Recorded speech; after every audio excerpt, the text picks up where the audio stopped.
We've got, some call him the Olympic silver medalist, I call him 13th at the World Speed Golf Championships. Nick Willis, how was your competition last week?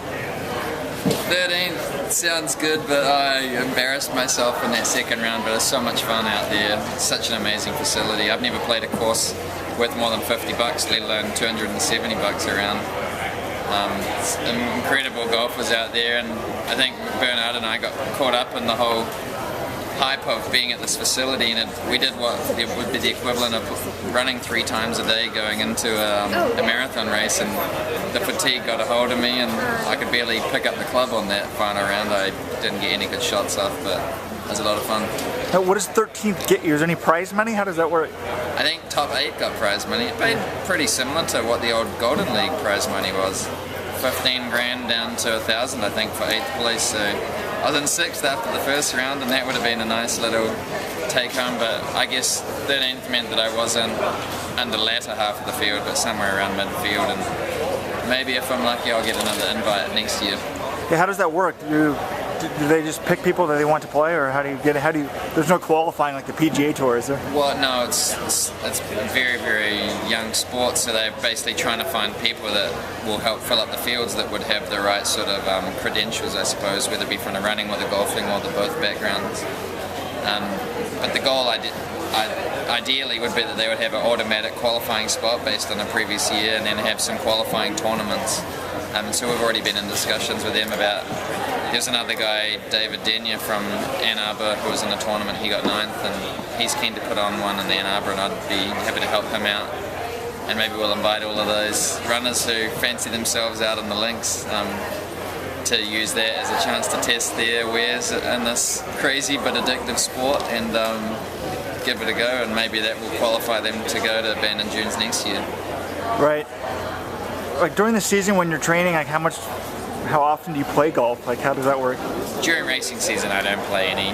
I basically, when I go back to New Zealand during the Northern Hemisphere winter, I'll play 2 or 3 days a week, and then when I do the indoor season, nothing, and then I'll play for about a month during the start of the spring season when I'm not racing, and then not at all during the track season. Then in the fall I'll get back into it, so doses of intensity and then periods of nothing. So let's talk about running now, since that's, I guess, why you're here. Yeah. Last, I think, your season, what did you take from your season as a whole? I mean, I know Worlds didn't go how you would like, but you ran really well at the end of the season, 3:32 and a PR at the 3,000. What was your thoughts overall now that you've had a month to think about it? Yeah, it was a really unique year. I started off really well, some good races in New Zealand, and then I won some fun road races I haven't done before, the Boston Road Mile and then the Minneapolis Road Mile, and then over in Shanghai I was on pace for a really good time and went down. It took me out for a lot longer than I thought it would, and it was a challenging road back, and I wasn't even sure I was going to go to the Worlds or even going to keep the season alive, but my wife and my coach kept me motivated, and I got to Moscow and didn't make the final, but I was still pretty proud of how that worked, and then finally everything clicked, and the ball kept rolling into, as you said, some good performances. So I haven't really had to take a break after this season because I missed so much time in the middle of the summer. So I've kept training, but I've taken a bit of a mental break playing golf and eating whatever foods, and haven't really stretched in the last 6 weeks. But today, this weekend here in New York is a good opportunity to get back into the racing mindset. Little things here and there to keep me motivated with training, and I'm going to be running the 5K on the roads for the first time since the one in Providence I had to go at back in 2007. I actually pulled out after 2 miles, so it's not going to be easy for a miler to step up to the 5K, but this would be a good test, and I'm looking to try and qualify for the Commonwealth Games in the 5K for next season, so this would be one of the first steps to getting my mentality going for that longer distance, although I probably haven't really put in the mileage yet.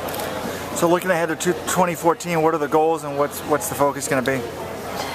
I was telling Bernard that my goals are to try and replicate the sort of times I run outdoors on the indoor track, because I haven't taken time off. I'm going to really gear up to put all my eggs in the basket for the indoor season, and I guess it'll be a true test of are indoor tracks actually slower, or is it that people aren't in their prime shape during the indoor season? And we know what the answer is for college runners, but I think as you get faster and faster, there's a bit more force being put on your body as you go around those tight turns. So I guess this would be a good way to test it out. So I'm going to give it everything, try and run some really fast times and do as best as I can at the World Indoors. And then later on in the year we have the Commonwealth Games, which I'll be gearing up for as well, and maybe throw the 5K into the mix as a good opportunity to test that out as well. On top of the 1500 or just in place of the 1500? On top of. The 1500 is going to be my event for the rest of my career. I think the Fifth Avenue Mile showed, even after injury, I was able to show decent closing speed in the last 400 meters. So long as I can keep doing my sprint training, my speed hasn't been waning at all. So that's really my go-to event. And you said we know the answer for college, what the indoors looks like. What is the answer? Do you think it's slower or not slower? Is it the fact people aren't in shape? I think when you're running 60-second pace or slower, the indoor tracks are faster. You get the spring back, you get no wind, but as you start going faster than 60 seconds, although you get those two benefits, you're putting a lot more torque on your body as you go around the bends. Madison Square Garden is the ultimate example of that. When I used to run the Melrose Games there, my inside leg, every bend just felt like it was getting so fatigued just from the actual force getting thrown into that leg. And so my theory is that it takes a toll as you get faster, and if you're a heavier person as well. I'm not a physics major, but what is it? Force equals mass times velocity or something like that. I don't know, I was probably way off with that. A lot of engineers in Michigan, I'm sure, can tell us. People, please fix that marketing guy here. But yeah, I guess we'll have to wait and see. But if I can run low 330s or try and get under the 350 mile, that'd be a lot of fun, and maybe have a go to 3K indoors as well. All right, well, good luck to you. Cheers. Now, if Nick got to ask you about the marathon, there's a rumor that you're pacing Italian Masters, is that right? Or? Yeah. I asked David Monti just before the Fifth Ave, I said, David, the last 4 years I've been going to Italy. This guy's taken such good care of me. He's provided me with accommodation, hookups, training partners every day. Whatever training I got to do, he'll jump in and do it with me, and I just want to be able to repay him. And he's trying to aim for a top 3 finish in the Masters race. So can I get in there and pace him? Is there a way to do that without jeopardizing my debut marathon sort of status? So yeah, I'm going to be jumping in on Sunday and trying to go 18 or 20 miles at 2:27 pace. We'll hang on there for as long as I can to help him out. So that'll be a lot of fun. But Giorgio Conti is his name, and he brings over 40 people from his town, the small town Spoleto, Italy, every year to do this event. And so that's why we're mostly here this weekend, to hang out with them. So he's like a 227 guy, but he can hop in and do speed workouts with you in Italy, or how does that work? They get like 20, whatever training I got to do. If I got a 20 miler or 200 meter reps, they'll get 20 of them, and they'll all have turns at pacing me. If I'm doing 1000s, they'll have 5 of them do 200 meters each. If I got a tempo run, they'll do 800 or a K or a mile each. They're just so enthusiastic. It's a really small town, only 5,000 people, and they enjoy having foreigners in the area. Who's ever heard of Spoleto otherwise? We stumbled across the place because of my wife's sister was playing at an opera festival there, so we went down to the local track, and I bumped into this guy and I asked if there were any other runners around, and turned out he was not only the running guy there, but also the 3rd generation owner of the newsstand in the center of the town square, so he knows every single person in town. And it's a great place for us to go to every single year now. It's our sort of home in Europe. Any chance that you could be feeling good at 18 and finish the whole thing, or? I'll never jeopardize the debut marathon opportunities.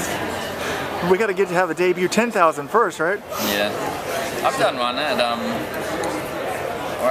Northern Iowa University, cross country. Well, cross country. Sure. All right. Well, good luck. Thank you.